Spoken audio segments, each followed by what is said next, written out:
na yi tsintuwar wata yarinya yar fara, santa tintini ya nashe mun zuciya. Ka yi tsintuwa mun ji ka ce ka yi tsintuwa, tsintuwar da kai ba mu labari dai mu sha. Wata rana Nasir na fito da hanzari, zana je neman yan kwabbai cikin gari, sai na hango wata bebi aje ka da fari, ta ci kwalliya tamkar wata zinariya. Tsintuwar da kai ba mu labari dai mu sha.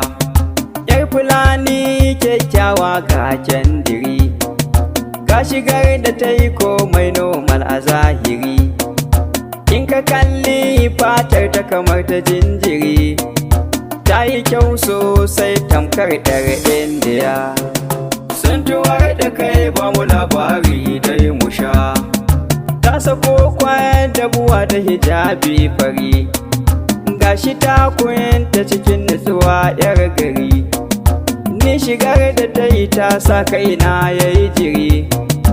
Allah bebin nan ta min da zuciya.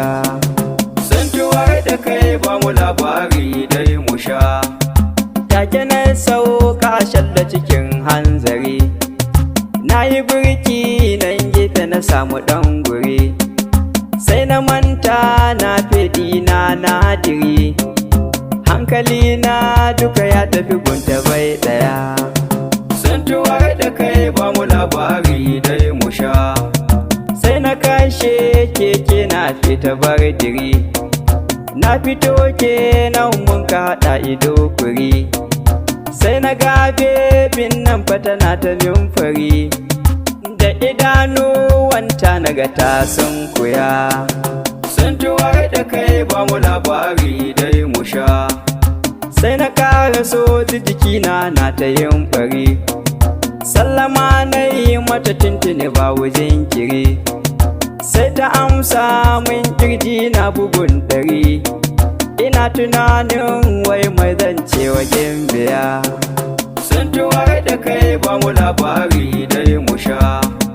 Sai na ce ‘yan mata ya akai a dangare, ina za ki je tun ɗazu kina ta nazari, sai ta ce min za ta ji ar'e cikin gari, take na ce kin yi kalar can a zuciya.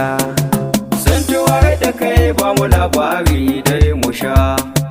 Sai na ce mata shiga muje ba wajen kire, take sai ta shiga a lokacin da hanzari, bayan ta shiga ta ci gaba da yin nazari, sai a ta biyu ku biyo ni ku sha labari.